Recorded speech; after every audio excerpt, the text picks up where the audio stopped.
Hey guys, and welcome back to my channel. So today's video is very fun. You might notice I have a different surroundings for filming today's video, and I have some new friends. This is Miss Rhubarb. Hi Bubby.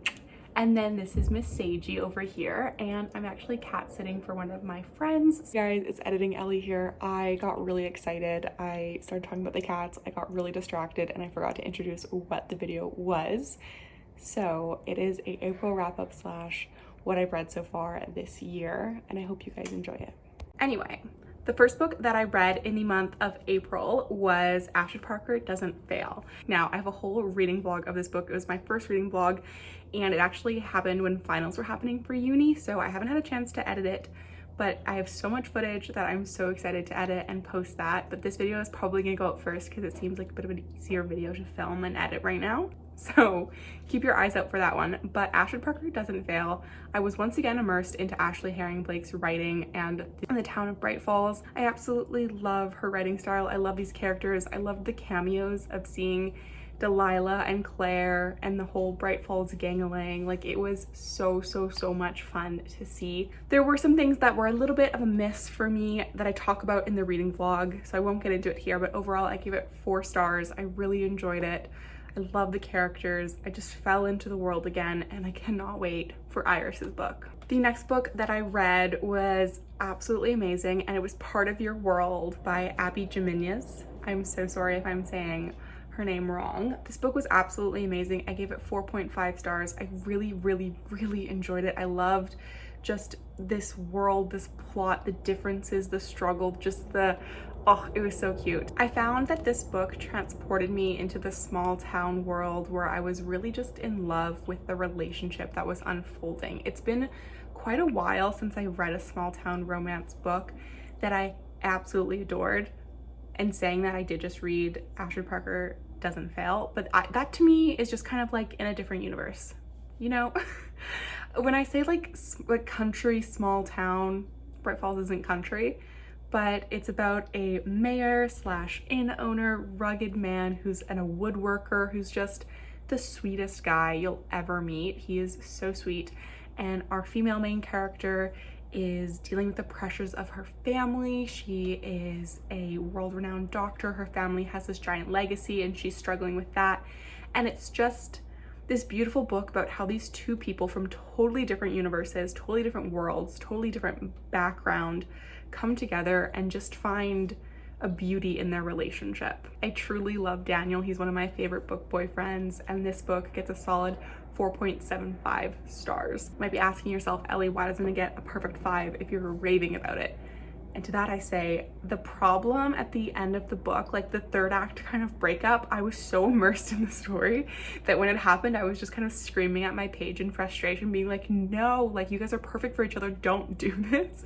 Which I suppose means it was written really well because I cared so much. It took me out of the story just a little bit, so I gave it 4.75. So close to a perfect read, but not quite there. The last book that I ended up reading in April was Throne of Glass. Now, I started this book so long ago, like an embarrassingly long time ago, but I couldn't finish it. I couldn't bring myself to just cross the line of finishing this book. And I am sorely disappointed. I'm gonna be honest. Now, you guys know here, I love the A Court of Thorns and Roses series, and I'm a big Crescent City 1 fan. We don't talk about House of Earth and Blood here. No, House of Sky and Breath here. We love House of Earth and Blood. My issue with Throne of Glass. Now, I know that when Sarah J. Maas wrote this, it was written by a 17-year-old Sarah J. Maas. So obviously there's going to be improvements, especially because I just finished reading one of her other more recent books, which I'll talk about in a minute. Just jumping back to 17-year-old Sarah J. Maas, I could not handle all of the exclamation points in this book. Like, every 5 seconds there was an exclamation point, and the punctuation was just driving me insane. I think that's one of the main reasons why I couldn't get through this book, is every time I saw an exclamation point, I just started rolling my eyes. Like, at this point, if this exclamation point was a drinking game, every time you see an exclamation point, I would be hammered in 3 pages. Like, it was so extreme. With that said, I struggled with connecting to these characters and really being interested in their story. When I heard Throne of Glass, I was kind of pitched this idea of like a competition of assassins that was just filled with a little bit of magical intrigue. Plot still really excites me because I don't feel like that's what we got. I feel like we got a really watered down, not very invested assassins series that really just happened at the very tail end of the book. And the magical elements that occurred, I really struggled following. I really wasn't invested in them. I didn't really know what was happening. I struggled to imagine the world she created, which is not at all the SJM that I know, which I know she, again, was 17, but just for me personally, I really struggled with it. And for that reason, I gave Throne of Glass 2 stars, and that hurts me. So if you're a big Throne of Glass fan or you really like Sarah J Maas and you know how much I have found a home in some of her books, like just throughout the pandemic, just being absolutely transported into Velaris and Crescent City helped my mental health so much. And this book was just not up to that level. Will I be continuing with the series? I don't know.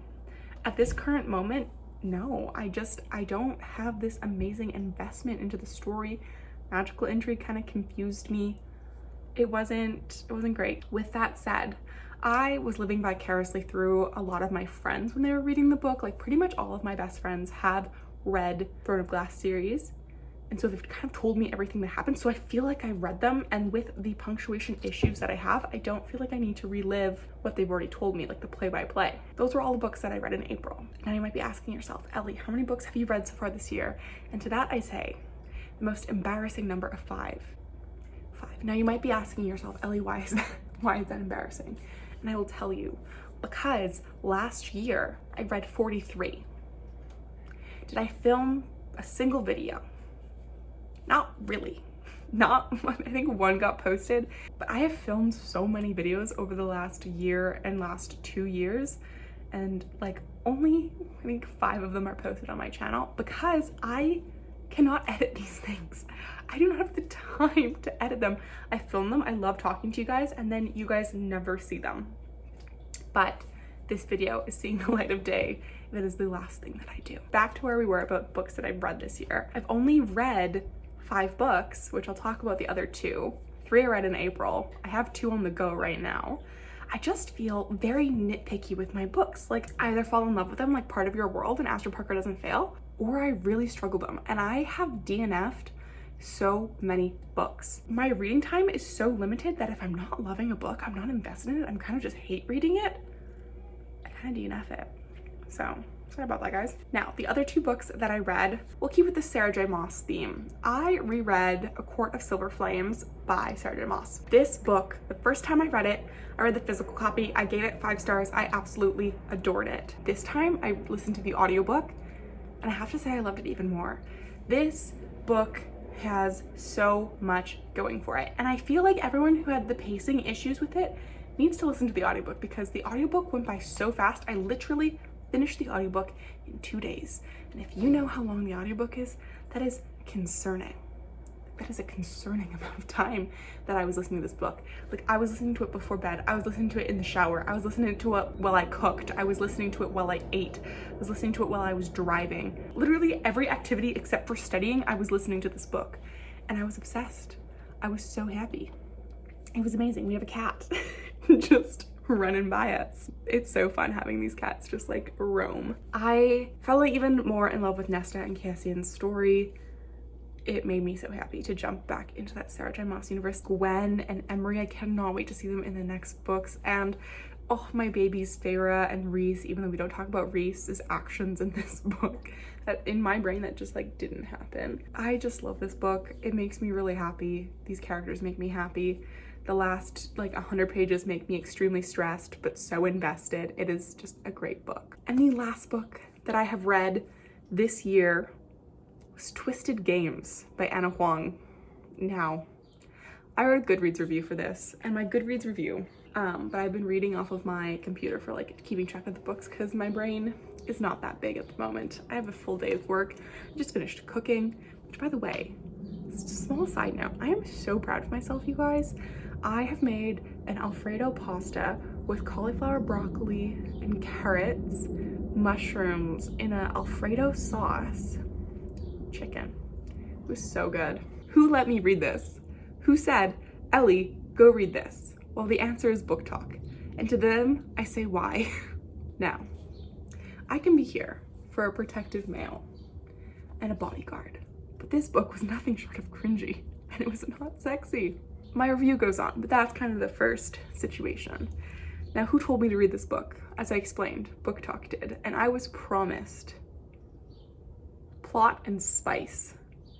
And what I got was no plot and questionable spice. Now, I think that spice in books is amazing.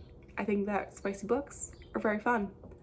But if you're going to market a book to me that there is a plot, please let there be a plot. And this did not have a plot. I gave it 2 stars because I was invested enough to finish it, but not invested enough to like it.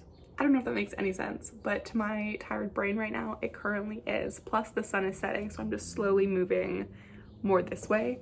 And the camera got shifted because Miss Sage is sitting on the window that my phone is currently propped up on. She is enjoying the outdoors, smelling the fresh air, listening to the birds chirping. She's never been happier, so we've kind of moved over and the sun is just also leaving us. If you're looking for a possessive asshole male, hop into it. But if you don't want to cringe at every conversation, maybe don't do it. I give it 2 stars. It wasn't the worst book I've ever read. It wasn't great. Would I read it again? No. Am I continuing the series? No. Anyway, my loves, that is the end of this video. I have been filming for not very long, so I'm actually gonna go edit this so I can post it, so we can have a happy, fun video go up so you guys can see it. But I love you all so much. Don't forget to like, comment. This is like, comment, subscribe, do all of those fun YouTube things. Let me know what you're currently reading. I am currently reading The Fiancé Farce, which I'm really excited for, and I also just picked up Happy Place, so maybe I'll do a book haul soon because I have collected my fair share of books over this last year. Without further ado, I'm gonna say goodbye. The little ones here are saying goodbye as well, and I'll see you guys in the next video.